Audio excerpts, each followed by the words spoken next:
Hi there, and welcome back to Mind Body Relationship, where we talk about the mind, the body, and the relationship. Hi, my name is Emerald Hill, and joining me today is Dr. Laurie Hill. Well, hello there, Emerald. How are you doing today? I'm doing really good because today we're talking about probably the most eventful couple on Married at First Sight, Brandon and Taylor. Yes, aren't they something? Something else, for sure. Well, I think that this is a really good representation, again, of another disorganized attachment style. Only what's very interesting in regards to this attachment style is there's a break in attachment right away, which unfortunately undermines trust. For sure. And so was not resolvable right from the get-go. No, that was it. That was done. It was done. There's 4 stages of abuse, which I think is really interesting in regards to relationship, right? So the first stage is the tension building stage. Yeah, the first stage is the tension building stage. And I think what's happening throughout this entire process of watching this couple is going through the stages of abuse. Right? So what happens is there's a tension building stage.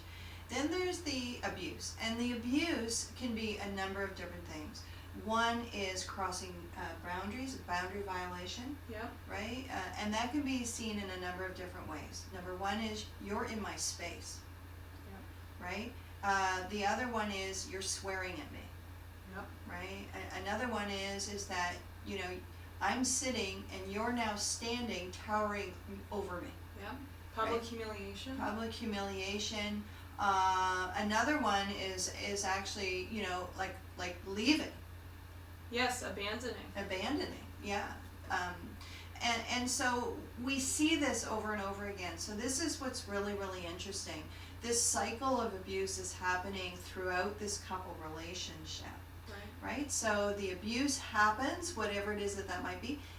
It doesn't necessarily have to be physical, and that's what's really important. Right? It could be psychological, it can be emotional, it can be attachment based, meaning neglectful, right? So it doesn't actually really have to be a literal physical attack, which is really important to think about, right? And so then what happens is there's a reconciliation stage, right? Everything sort of like calms down, right? And then the 4th stage is the calm stage. The calm stage, right?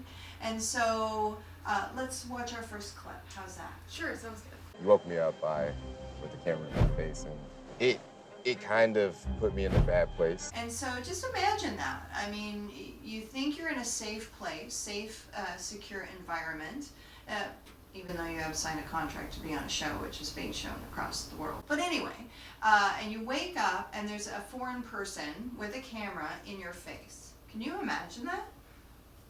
That would irritate me. Like, just even thinking about it is irritating. Like, you know, when someone, like, you're trying to just be relaxed and someone's like, it's not okay. Not okay, right? Taking pictures of when somebody's asleep, you know, taking pictures, basically when you think about it, when someone's not conscious, right? They're not actually really giving consent. Yeah. So, and then the reaction, which I find really, really interesting. So there's a couple of reactions. One is she starts to laugh. Which, as we discussed, people sometimes take laughter as insult. Exactly. Disorganized attachment. She's laughing. He's obviously in distress. He's shut down. His window of tolerance, he's not even in it. Like, he's way below it, down the rabbit hole somewhere. And you can see that, the tenseness of his body. When he's at the mirror, right, and he's tense, you can see it. And she walks up to him and again enters into his space. Don't do that. Yeah. Right? You know, going to kiss him. He's obviously like a statue right there. Yeah. Like stone. Protecting himself. Protection, right? Totally, I would say, in terror. Yeah, frightened. Frightened. You know? Completely shut down. Not emotionally available at all. Not able to think. I mean, this is a very, very bad state to be in. Yeah, he did say he had a panic attack because of it. Oh, exactly, right? Never been to jail. or, you know, isn't gay. I feel like I have the most. So what I find very interesting about this situation is, number one, those are actually really the requirements to be the United States president.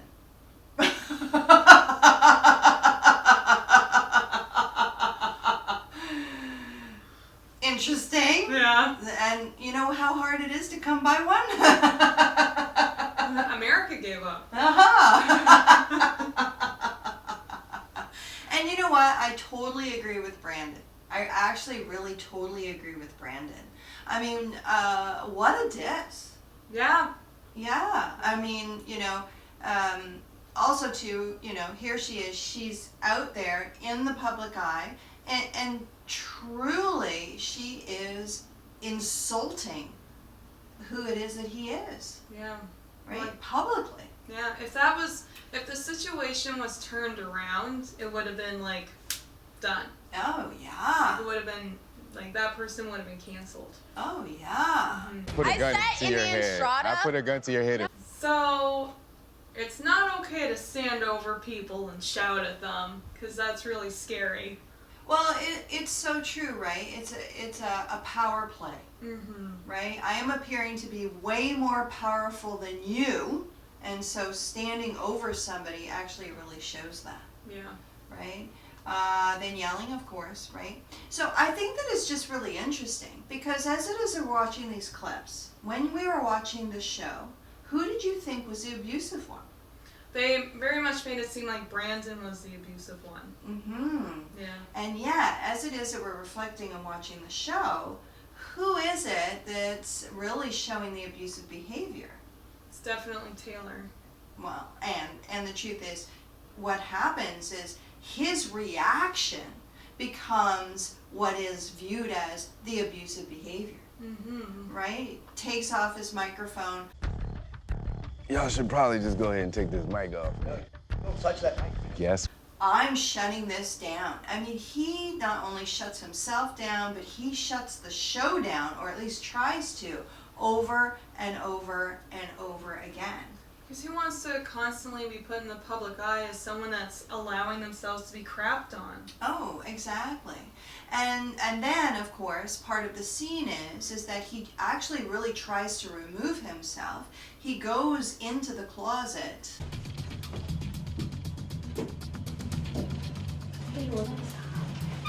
In order to get his clothes or whatever it is he does, shuts the door, right? Mm-hmm. And what happens? She follows him into his space. This is for my own safety, because I know how you roll. You like to lie about good.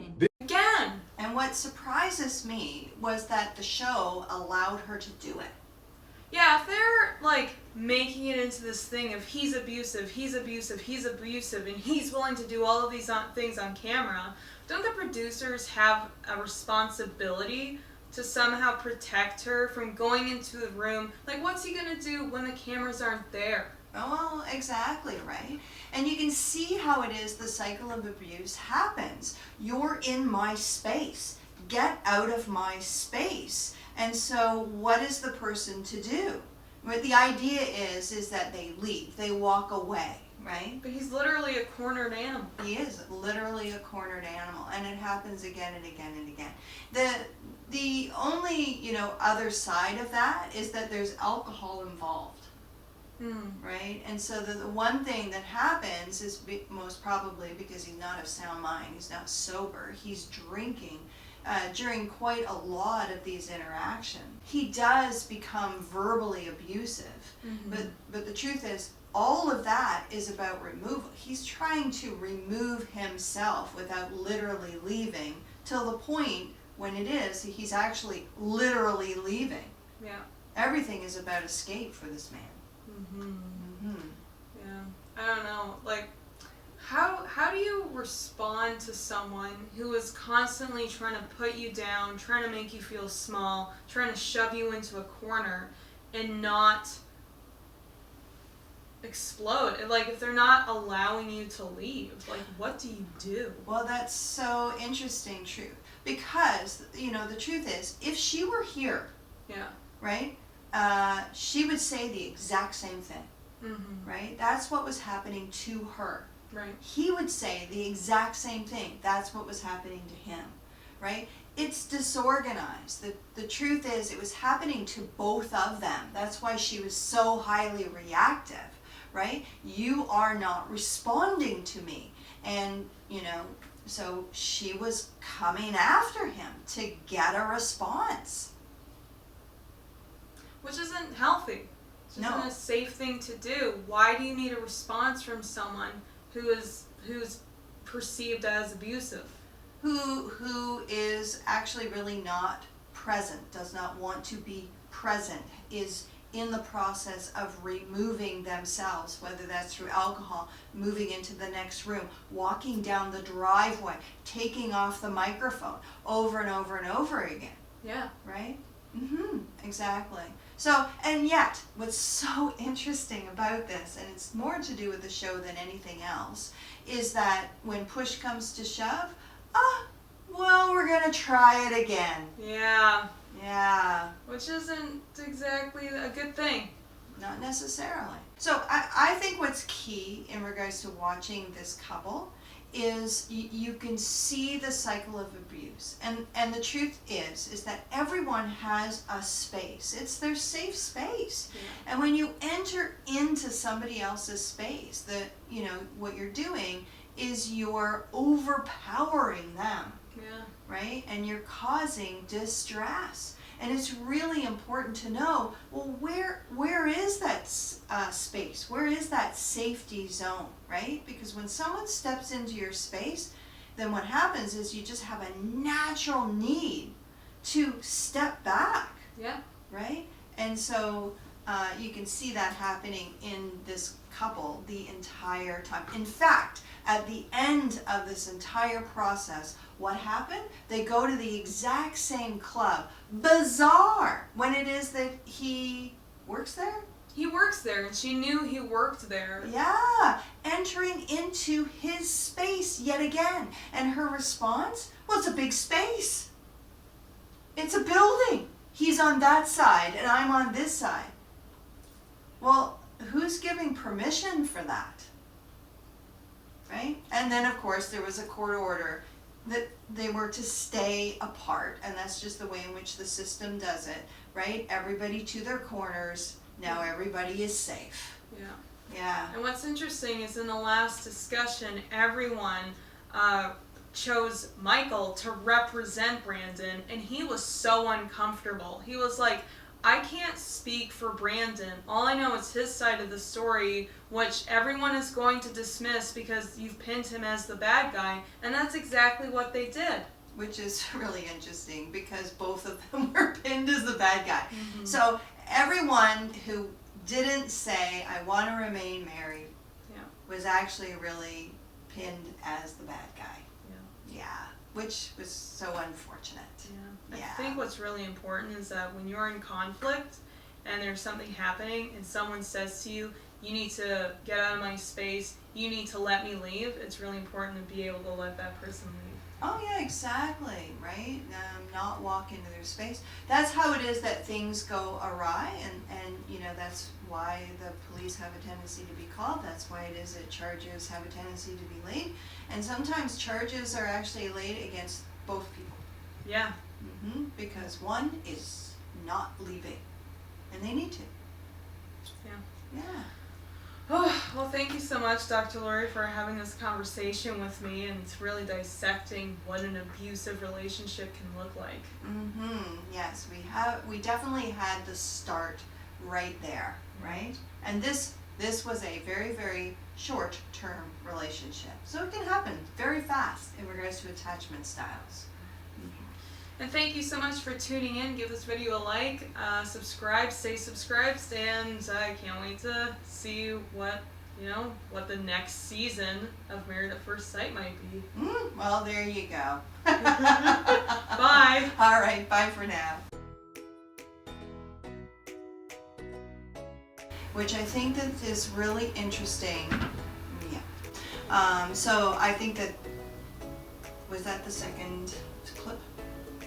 That was still the first clip. That was still the first clip. Okay. What was the second clip? The second clip is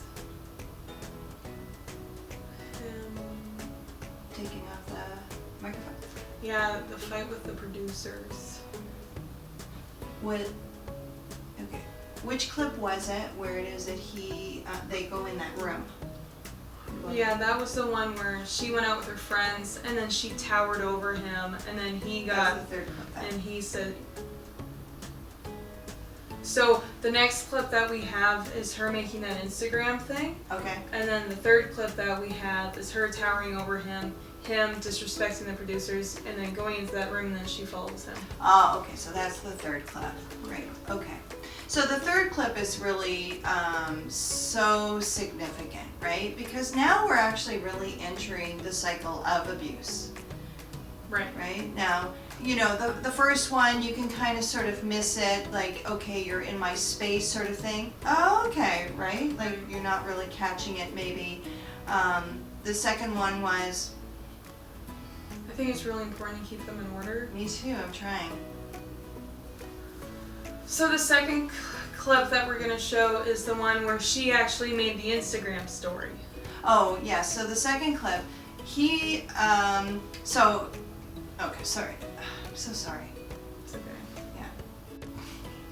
The third clip, the second clip, the third clip. Yeah. Is there another clip? No. That was the third clip. Okay.